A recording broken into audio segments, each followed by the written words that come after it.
మీరు ఎలాంటి బిజినెస్ చేస్తున్నా ఏఐ టూల్స్ ద్వారా మీ బిజినెస్ ని డబుల్ చేసుకోవచ్చు. జస్ట్ 49 రూపీస్కే ఏఐ టూల్. సడన్ గా ఇన్స్టా ఫాలో అవుతూ ఉంటే నాకు ఆ పర్సన్ నెంబర్ కనిపించింది మేడం. ఇలా ఫోన్ లో కాదు, నువ్వు ఇలా ఫోన్ లో ఏడిస్తే నేను తట్టుకోలేను, మాట్లాడదాం, కలిసి మాట్లాడదామని ఒక రిసార్ట్ బుక్ చేశాడు సార్. రిసార్ట్ కి ఎవరమ్మా పిలుస్తారు? అసలు ఆయన పిలవటం ఏంటి, మీరు వెళ్ళటం ఏంటి? ఏదో తెలియకపోయాను అంటే కనుక కాదు. అనుకోకుండా అక్కడ చిన్న మిస్టేక్ అయింది సార్. 3 months కి తెలిసింది సార్ నేను కన్సీవ్ అని. అయ్యో రామా. నేను నా కడుపులో పెరుగుతున్న బిడ్డకి తండ్రి నా భర్త కాదన్న విషయం నా ఒక్కదానికే తెలుసు సార్.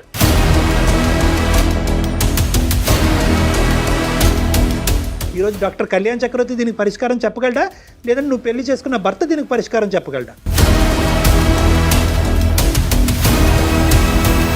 మీరు చేసింది కరెక్టేనా అనే ప్రశ్న మీ వైపు వేసుకోండి ఒక్కసారి. నేను చేసింది తప్పే, నాకు తెలుసు ఆ విషయం, బట్ నేనేమి చేయలేకపోతున్నాను సార్. ఇప్పుడు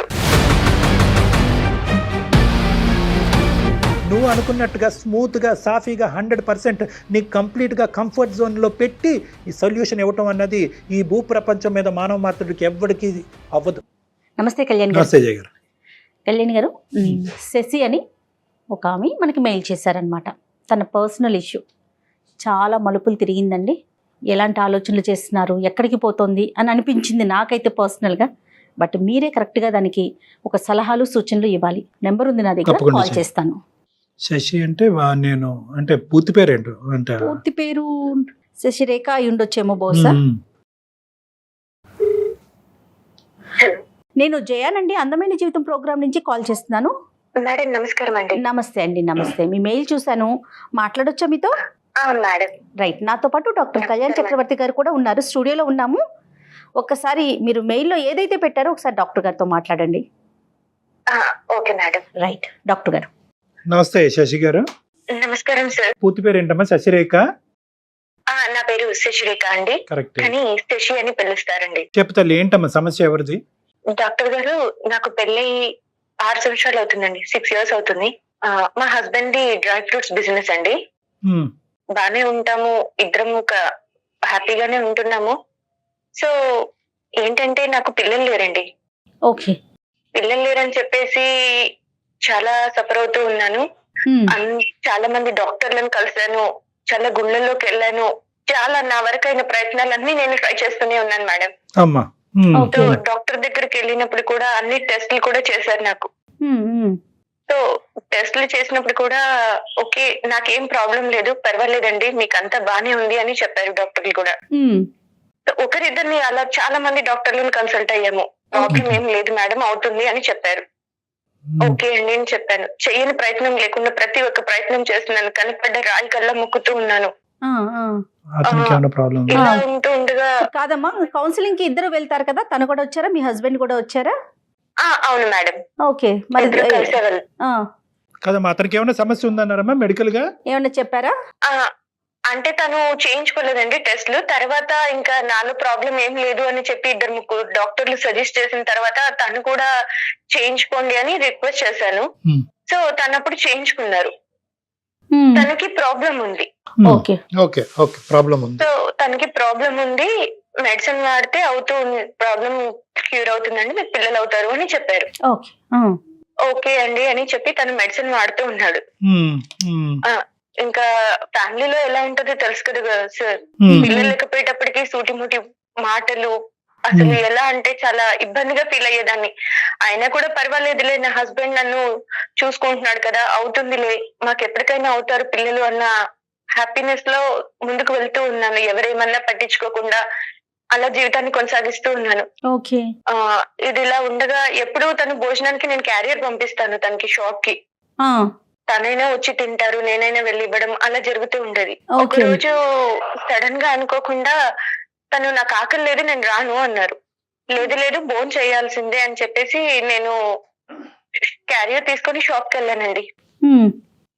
నేను షాప్ కి వెళ్లే లోపల తను అక్కడ ఇంకొక అమ్మాయితో కూర్చుని చాలా సరదాగా చాలా ఇదిగా మాట్లాడుతూ ఉన్నారు. నేను అక్కడ ఉన్నానని చూసి కూడా నన్ను ఆ అమ్మాయికి కూడా ఇంట్రడ్యూస్ చేశాడు.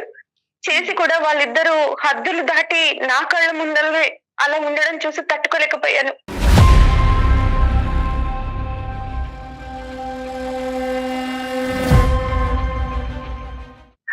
అసలు చెప్పడానికి నాకే ఆశ్చర్యంగా ఉంది సార్. వైఫ్ పక్కన పెట్టుకొని కూడా తను అలా బిహేవ్ చేస్తూ ఉంటే నేనేమీ మాట్లాడలేకపోయాను. అక్కడ ఏమీ మాట్లాడకుండా సైలెంట్ గా ఇంటికి తిరిగి వచ్చేసాను. ఎవరు అని ఏమీ అడగలేదు. ఎందుకు అందరిలో మాట్లాడటం అని సైలెంట్ గా ఇంటికి వచ్చేసి, ఎవరు తను, అసలు ఏంటి, మీ ఇద్దరు అంతా చనువుగా ఉన్నారు, ఎందుకు, అమ్మాయి ఎవరు అని ఇలా అడిగానండి. అడిగితే నీకు చెప్పాల్సిన అవసరం నాకు లేదు, ఫస్ట్ నువ్వు బాబును పాపను కనివ్వు, తర్వాత నువ్వు నా గురించి మాట్లాడు, అప్పటి వరకు నీకు అర్హత లేదు, నీకు అసలు ఏమనుకుంటున్నావు, నీకేముందని మాట్లాడుతున్నా నాతో అని చాలా గట్టి గట్టిగా అరిచి గొడవ చేసి కొట్టేసి వెళ్ళిపోయాడండి.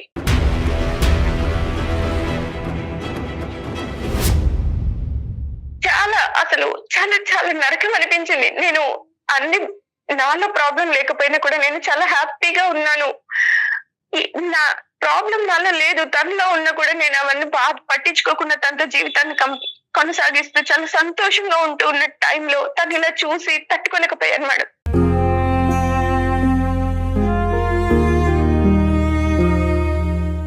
అయితే నేను కాలేజ్ చదివే రోజుల్లో మేడం నన్ను ఒక అబ్బాయి లవ్ చేశాడు, చాలా ఇష్టపడ్డాడు.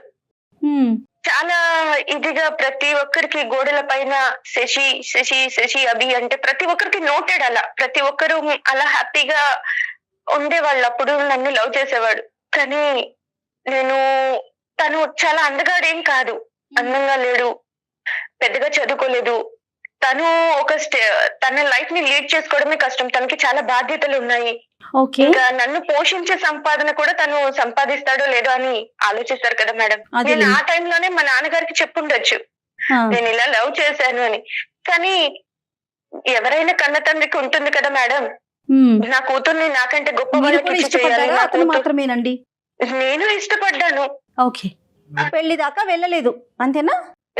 Yes madam. Okay okay. నేను పెళ్లి చేసుకుంటే తను మర్చిపోతాడు, హ్యాపీగా ఉంటాడులే అని అనుకున్నానండి. ఓకే.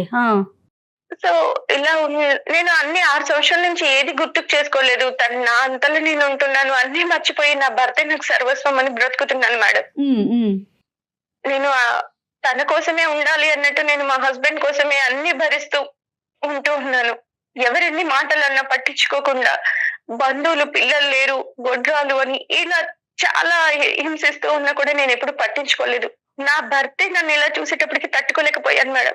చాలా ఏడుపు వచ్చేసింది, చాలా బాధ అనిపించింది.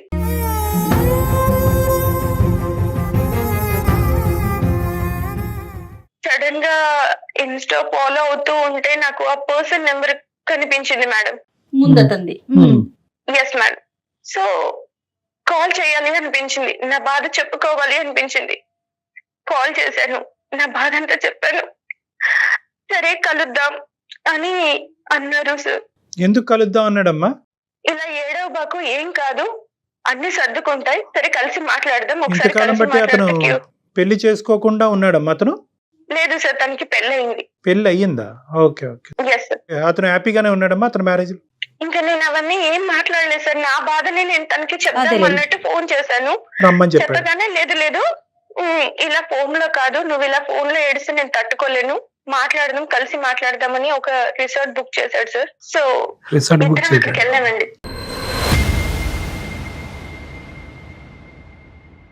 రిసార్టే దొరుకుతాయమ్మా మనకి ఈ టైంలో? అంటే సార్ నేను అసలు ఆ సిచ్యువేషన్ లో ఎక్కడ ఏంటి అని కూడా ఏం ఆలోచించలేదు సార్. ఫస్ట్ అసలు మాట్లాడాలి, నా బాధను తనతో చెప్పుకోవాలి. నేను ఇలా ఇదయ్యాను, నీ మీద ఉన్న ప్రేమను కూడా నేను చంపుకొని ఇలా ఉంటే నన్ను ఇలా ఇది చేస్తున్నారన్న పెయిన్ లోనే ఎక్కడ ఏంటి అని కూడా ఏం ఆలోచించలేదు. సరే వెళ్ళావమ్మా రిసార్ట్ కి వెళ్ళారా? వెళ్ళాను సార్. సో రిసార్ట్ కి వెళ్ళిపోయేటప్పటికి తనని 6 years నుంచి మిస్ అయిన ఫీలింగ్ తట్టుకోలేక అసలు చూడగానే నన్ను నేను కంట్రోల్ చేసుకోలేకపోయాను సార్.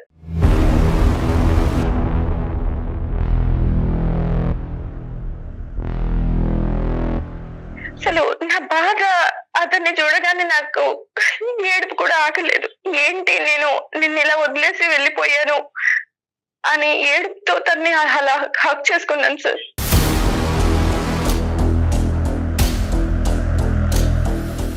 హక్ చేసుకొని నా బాధ అంతా తనకి చెప్పుకొని చాలా ఫీల్ అయ్యాను. అనుకోకుండా అక్కడ చిన్న మిస్టేక్ అయింది సార్.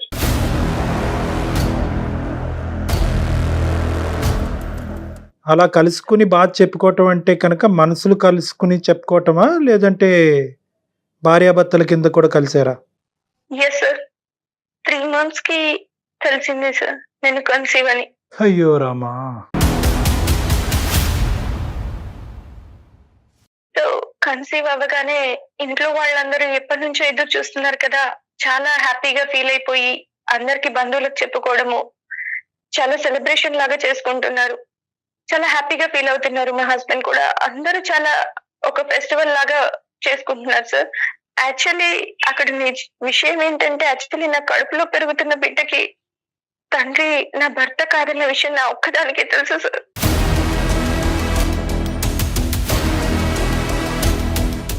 ఎలా చెప్పగలవు అమ్మా, ఎలా చెప్పగలవు ప్రెగ్నెంట్ అయ్యావు అనేది? ఖచ్చితంగా ఆ బిడ్డ నీ బిడ్డ, మీ భర్తతో కలిగినటువంటి బిడ్డ కాదని ఎలా చెప్పగలవు?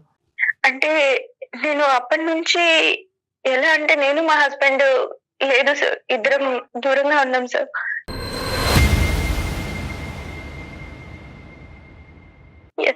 ఇప్పుడు కన్సీవ్ అయ్యాను. ఎన్నో మంత్? కన్సీవ్ అవ్వగానే మా హస్బెండ్ ఇంకా చాలా హ్యాపీగా. మీకు ఇప్పుడు 3rd మేడం. చాలా పెద్ద ఊబిలోనే కూరుకుపోయావు. నాకు ఇప్పుడు బాధ ఏంటంటే సార్, ఇది నా హస్బెండ్ వల్ల కాదు, తన వల్ల. నేను ఈ విషయం తనకి ఎలా చెప్పాలి? చెప్పకుండా ఉండాలా, చెప్పకుండా మోసం చేయాలా? ఈ బాధను నేను తట్టుకోలేకపోతున్నాను సార్. ఇలాంటి పాపం చేశాను, నన్ను ఏం చేయమంటారు? నేను ఎవరికి చెప్పుకోలేకపోతున్నాను, సంతోషంగా ఉండలేకపోతున్నాను. అసలు చనిపోవాలనిపిస్తుంది సార్, చచ్చిపోతే బాగుండేమో అనిపిస్తుంది. కానీ నా చావుకి నా పాప కారణం కాకూడదు కదా.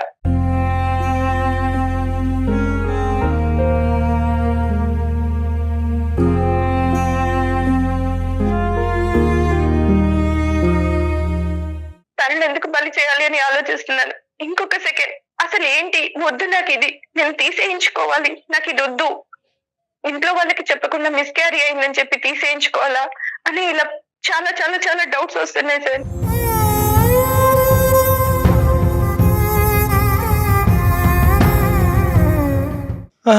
అమ్మ, ఇప్పుడు ఇలాంటి పరిస్థితుల్లో ఎవరు మాత్రం ఏం చెప్పగలరు తల్లి? ఇప్పుడు మోసం చేశానా, నా భర్తను మోసం చేస్తున్నాను అనేటటువంటిది నువ్వు బిడ్డతో కన్సీవ్ అయ్యాక అనిపించిందా, లేదంటే ఆ అబ్బాయితో కలిసిన తర్వాత ఆ రిసార్ట్లోంచి బయటకు అడుగు పెట్టినప్పుడు అనిపించిందా? అదే మోసంగా, అది కూడా మోసమేగా.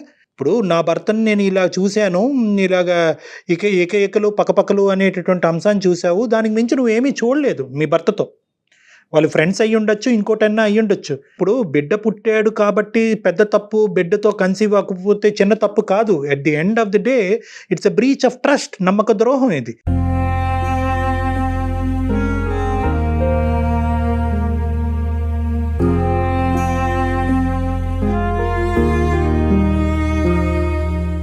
నీ భర్త ఏం చేశాడు అనేటటువంటిది కాసేపు తీసి పక్కన పెట్టండి. మీరు మనస్తాపం చెందారు, మీరు చూసింది ఒకటి, ఊహించుకుంది ఒకటి, మీ మనసులో ఆలోచించింది ఒకటి, ఫైనల్గా జరిగింది ఒకటి.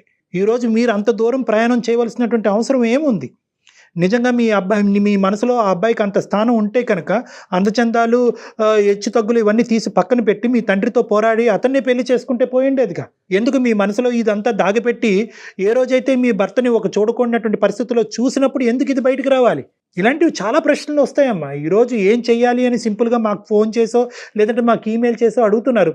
నిజంగా ఇటువంటి సమస్యలకి అంత స్ట్రైట్ ఫార్వర్డ్ రెస్పాన్స్ అండ్ నేను తట్టుకోలేకపోయాను సార్. తనని ఆ అమ్మాయితో ఉండే విధానము అవన్నీ చూసి నాకు చాలా బాధ వేసింది. విడాకులు ఇవ్వండి, అతని మీద కంప్లైంట్ చేయండి, పెద్దల్ని పిలిచి పంచాయతీ పెట్టండి. 1,00,000 సమస్యలకి 1,00,000 పరిష్కారాలు ఉంటాయి. కానీ ఈ పరిష్కారాలు ఏంటమ్మా? అతను దిగాడు కాబట్టి నేను దిగుతాను, అతను వేరే తప్పు పద్ధతిలో అనుభవించాడు కాబట్టి నేను అనుభవిస్తానంటే ఇంకేముంటది? ఈ సమాజం ఉంటుందా, బతుకుంటుందా? ఈ సమాజం, కుటుంబ వ్యవస్థ అనేటటువంటి దానికి ఒక మీనింగ్ ఉంటుందా? అక్కడికి వెళ్ళిన తర్వాత అసలు అనుకోని నో ఆ బాధ అమ్మా, తట్టుకో- అక్కడికి వెళ్ళిన తర్వాత అనుకుని అక్కడికి వెళ్ళక ముందు అనుకుని కాదమ్మా, అతను నిజంగా కావాలి అని అనుకుంటే కనుక ఫోన్లోనే నేను ఓదార్చుండేవాడు, లేదంటే మీ ఇంటి కిందకి కానీ అతని ఇంటికి పైన కానీ ఎక్కడో చోట మాట్లాడుకునేవారు. రిసార్ట్కి ఎవరమ్మా పిలుస్తారు? అసలు ఆయన పిలవటం ఏంటి, మీరు మీరు వెళ్ళటం వెళ్ళటం ఏంటి? ఏంటి? ఏదో తెలియకపోయాను తెలియకపోయాను చిన్న అంటే కనుక పిల్లలండి కాదు. మీరు. మీకు ఇక్కడ బాధ కలిగింది, అక్కడ ఒక పులకరింపు వచ్చింది, ఇక్కడ బాధలో ఆ పులకరింపు వచ్చింది, ఆ పాత జ్ఞాపకాలు గుర్తొచ్చినాయి, అదే కరెక్ట్ ఏమో అని అనుకున్నారు. నేను అంత సిన్సియర్గా అతను వదిలేసి ఇతను చేసుకోవటం వల్ల ఈ జీవితం ఇలా అయిపోయిందేమో, అతన్నే చేసుకుని ఉంటే కనుక ఒక తప్పు చేయనటువంటి భర్త నా జీవితంలో దొరుకుండేవాడేమో అని చెప్పి మిమ్మల్ని మీరు సముదాయించుకుని ఒక ఆలోచన ప్రకారమే అయ్యిందమ్మా. ఇది అంత కళ్ళు మూసుకుని జరిగింది కాదు. దయచేసి ఆ మాటలు లేదు మాట్లాడు. సార్, అసలు ఆలోచన మాకు రాలేదు సార్. తనలో కానీ నాలో కానీ 6 years వరకు కలవాలి, మాట్లాడాలన్న థాట్ కూడా నాలో లేదు సార్.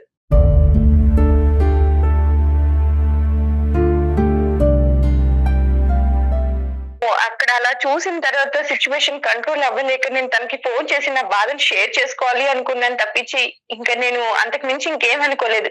అక్కడికి వెళ్ళిన తర్వాత ఓదార్చే టైంలో అలా అనుకోకుండా అలా, తప్పు అలా, జరిగిపోయింది. అలా, అలా, ఇదన్నా సినిమా అండి. అవ్వదమ్మా, అలా అవ్వదు. సరే, ఇప్పుడు ఏంటంటే నిన్ను నిందించి నిన్ను ఖండించడం అనేది ఇక్కడ సొల్యూషన్ కాదు. ఎందుకంటే ఈ స్టోరీ 199 మంది ఈ విధంగానే అనుకుంటారు, నేను మాట్లాడినట్టే మాట్లాడతారు. అంటే ఏంటంటే నువ్వు అక్కడికి ఎందుకు వెళ్ళావు, రిసార్ట్కి ఎందుకు వెళ్ళావు, బాధ చెప్పుకునే దాని శరీరాలు ఎందుకు ఒకరికొకరు అప్పచెప్పుకున్నారు అనేటటువంటి అంశాన్ని ఎవరన్నా మాట్లాడతారు. నెంబర్ 2, ఎవరన్నా ఏమన్నా అంటే కనుక అతను గడ్డి తిన్నాడు కాబట్టి నువ్వు గడ్డి తింటావమ్మా, నీ భర్త గడ్డి తిన్నాడు కాబట్టి నువ్వు గడ్డి తిన్నావమ్మా అని అంటారు.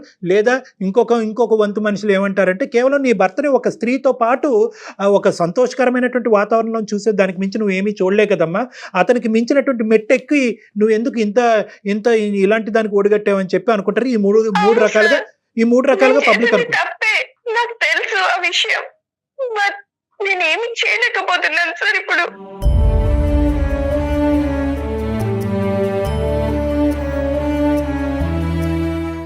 నువ్వేం చేయాలని అనుకుంటున్నావు చెప్పమ్మా ఫస్ట్, తర్వాత ఏం చేస్తే బాగుంటుంది అన్నది మేము చెప్తాం. ఫస్ట్ నువ్వేమనుకుంటున్నావు? నీ కానటువంటి బిడ్డని ఇదే విధంగా దిగమింకుని సీక్రెట్గా పెంచి పెద్ద చేస్తే కనుక అభిమానాలు ఆప్యాయతలు అది పెరిగిన నేను తర్వాత నమ్మక ద్రోహం చేసిన దాన్ని అవుతానేమో అనిపిస్తుంది సార్. ఆ నిందని నేను మొయ్యలేను సార్.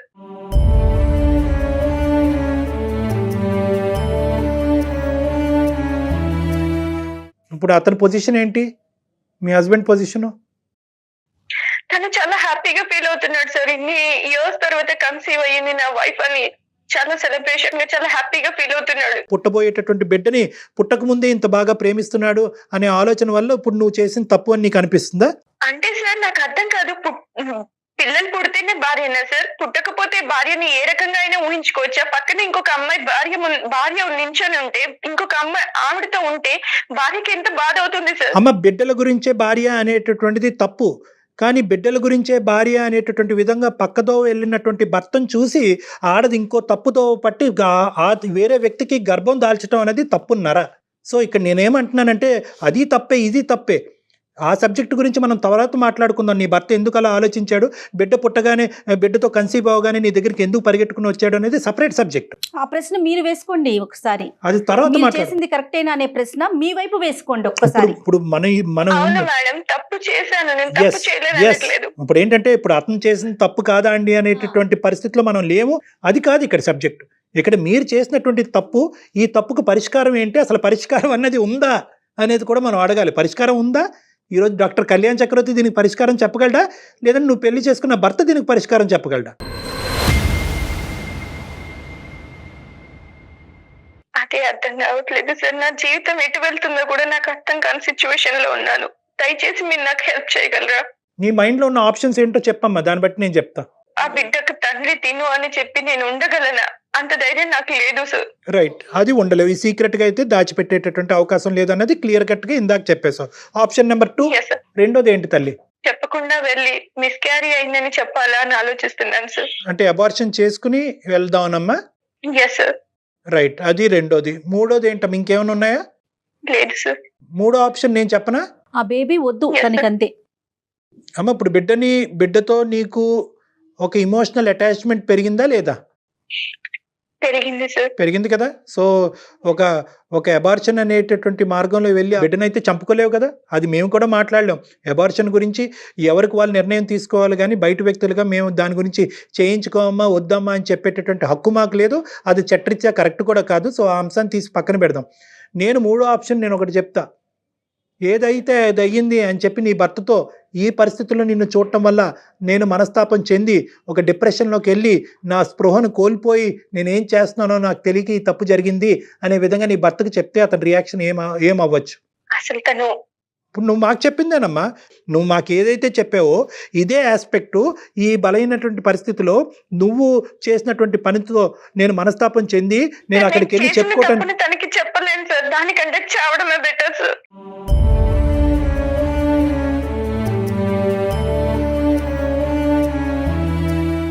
నేను తనకి చెప్పి తనని బాధ పెట్టి ఇలా అవ్వడం కంటే నేను సూసైడ్ చేసుకోవడమే కరెక్ట్ సార్.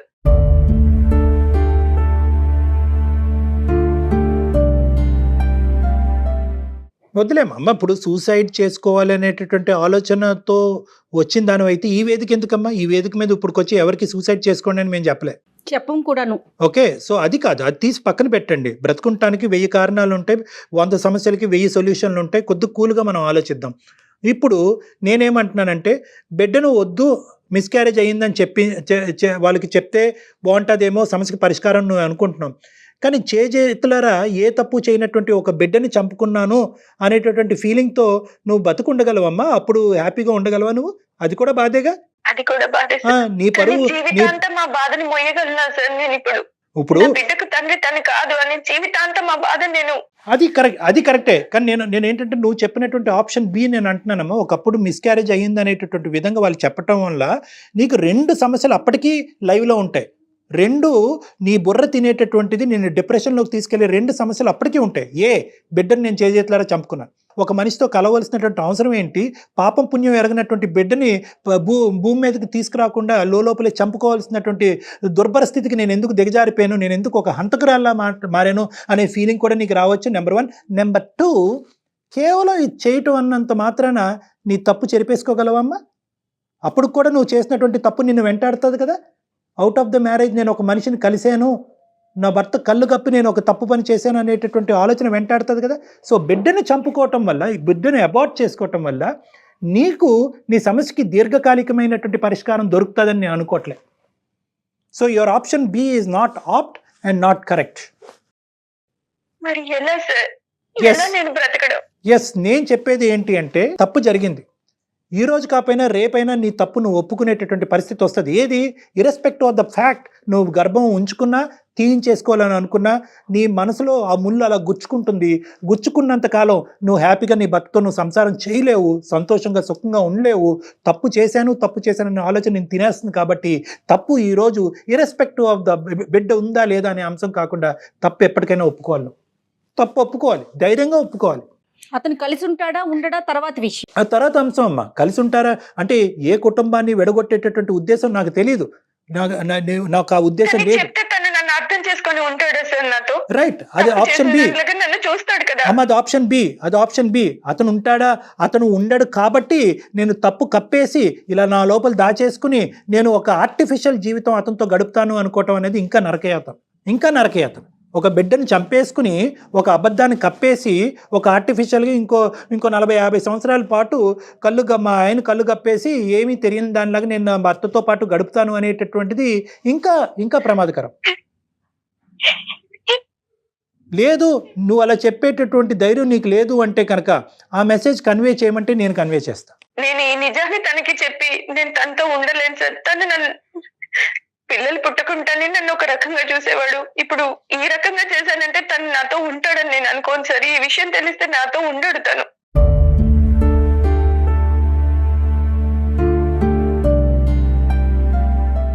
చూడమ్మా, అన్ని తప్పులకి ఒక పాజిటివ్, చాలా కంఫర్టబుల్ సొల్యూషన్ వస్తుంది అని అనుకోవద్దమ్మా. ఒక చోట ఇప్పుడు నీ భర్త నీతో ఉంటాడా లేదా అనేటటువంటిది ఒక ఆఫ్టర్ ఇష్యూ, ఒక సెకండరీ ఇష్యూ. ఈరోజు ప్రైమరీ ఇష్యూ ఏంటంటే ఈ నిజాన్ని ఇలా కప్పిపుచ్చి అతనితో నువ్వు జీవితం కొనసాగగలవా? బిడ్డను చంపేసుకుని బిడ్డను చంపేసుకుని, లేదంటే బిడ్డ నా బిడ్డ కాదు అనే సీక్రెట్ని దాచిపెట్టి, అలాగైతే నేను ఉండను అని చెప్పి ఆ ఆప్షన్ అయితే తీసేసావు. బిడ్డను తీసేసుకుని ఒక సీక్రెట్ని కప్పిపుచ్చి అతనితో ఎంతకాలం హ్యాపీగా నువ్వు ప్రయాణం చేయగలవు? అప్పుడు మాత్రం నీకు ఇది నేను ఒకటి దాచిపెడుతున్నానని నీకు గుచ్చుకోదు అనేది గ్యారంటీ ఉందా? లేదు సార్. రైట్.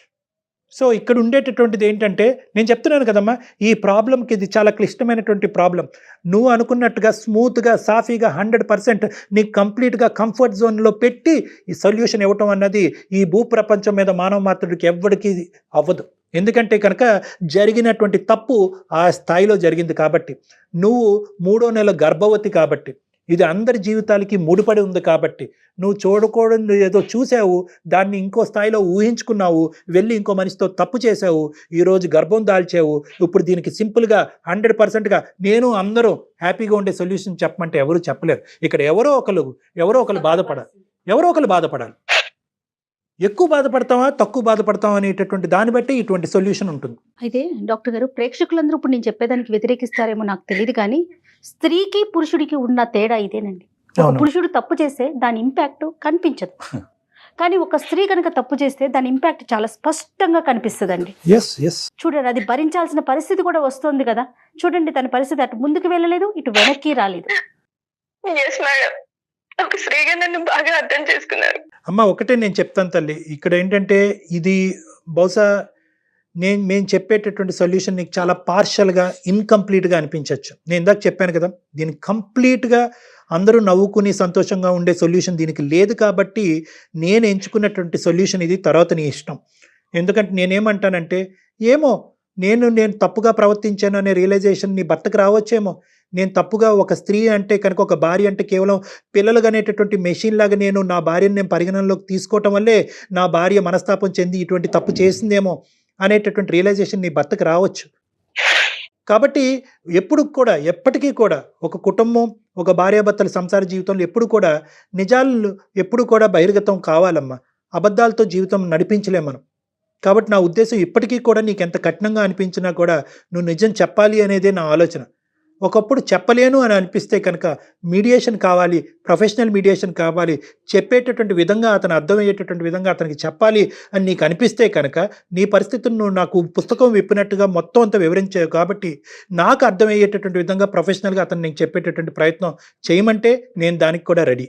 అయితే అంతా కూడా పాజిటివ్ వేలోనే వెళ్తుందని మాత్రం ఎక్స్పెక్ట్ చేయకండి. అసలు 100% ఎక్స్పెక్ట్ చేయొద్దు. మీరు ఏమొచ్చినా దానికి రెడీగా ఫేస్ చేయడానికి రెడీగా ఉండి అప్పుడు డాక్టర్ గారు మాట్లాడారు. అప్పుడు అతను తీసుకునే నిర్ణయం బట్టి అసలు ఈ బిడ్డను ఉంచాలా ఉంచకూడదా అనేది కంప్లీట్గా భార్యాభర్తలుగా అది మీ ఇద్దరు డెసిషన్ అమ్మా. ఎందుకంటే తండ్రి అతను, ఎందుకంటే ఇప్పుడు అది ఇంకా చాలా కాంప్లికేటెడ్ ఇష్యూ అవుతుంది. అతనికి పెళ్ళయింది, ఫాదర్ అతను. సో ఒకప్పుడు అబార్ట్ చేసుకోవాలి అంటే కనుక నీ కన్సెంట్ ఏంటి, అతని కన్సెంట్ ఏంటి, ఇవన్నీ కూడా పరిగణలోకి వస్తాయి. సో దానికి కంప్లీట్గా మీరు మెడికల్ అండ్ లీగల్ అడ్వైస్ సపరేట్గా తీసుకోవాలి. కానీ దానికి ముందు నీ భర్తకి ఏ విధంగా ఇది చెప్తారు అనేది ప్రధానమైన అంశం. మీరు చెప్పలేనటువంటి పక్షంలో నా హెల్ప్ తీసుకుంటానంటే దానికి కూడా నేను రెడీ. రైట్ అమ్మా. ఒకసారి నేను మీకు పర్సనల్ నెంబర్ షేర్ చేస్తాను. డాక్టర్ గారితో ఒకసారి పర్సనల్గా మాట్లాడండి. ఎందుకంటే ఈ వేదిక మీద చెప్పలేని విషయాలు, మీరు చెప్పలేనివి, అలానే డాక్టర్ గారు సూచించలేని విషయాలు చాలా ఉన్నాయి. పర్సనల్గా మాట్లాడితే చాలా బెటర్ అండి. రైట్. All the best. ధైర్యంగా ఉండండి అమ్మా. చనిపోవాలనే ఆలోచన మాత్రం దయచేసి రానివ్వండి. ఓకే అమ్మా. ఇంతకు మించి పరిష్కారం కనిపించట్లేదు డాక్టర్ గారు. ఎందుకంటే పర్సనల్గా మీతో వచ్చి మాట్లాడటం తప్ప తను పూర్తిగా చెప్పలేకపోతుంది. వేదికగా మనము చెప్పలేకపోతున్నారు. మీరు కూడా సరైన, అంటే ఇంకొంచెం డెప్త్గా చెప్పాలన్నా కూడా చెప్పలేని సెన్సిటివ్ విషయాలు కదా. చాలా సెన్సిటివ్ ఇష్యూ అమ్మా. దీనివల్ల ఎవరో ఒకరు బాధపడతారు. ఖచ్చితంగా ఈ అమ్మాయి తప్పు చేసినందుకు ఈ అమ్మాయి కొద్దిగా ఎక్కువ బాధపడాలి, అది తప్పదు. ఆ బాధలో రకరకాలు ఉండొచ్చు. భర్త వింటే కనుక బహుశా నాన్ యాక్సెప్టెన్స్, నీ దారి నీది, నా దారి నాది, విడాకులు. సో బహుశా ఈ అమ్మాయిని మనం మెంటల్ గా ప్రిపేర్ చేయాలి. అల్టిమేట్ అవుట్కమ్, కాళ్ళ మీద తను నిలబడే ధైర్యాన్ని మాత్రం ఇవ్వాల్సిన అవసరం వచ్చింది. తన కాళ్ళ మీద తను ప్లస్ బిడ్డ, భర్త లేకుండా బిడ్డను చూసుకునేటటువంటి పరిస్థితిని కూడా ఆ అమ్మాయి అంగీకరించేటటువంటి పొజిషన్ కి మనం తీసుకెళ్ళాలి. Thank you so much. చూద్దాం మేడం, కలవనియండి, చూద్దాం మనం. షూర్ డెఫినెట్ గా. నమస్తే.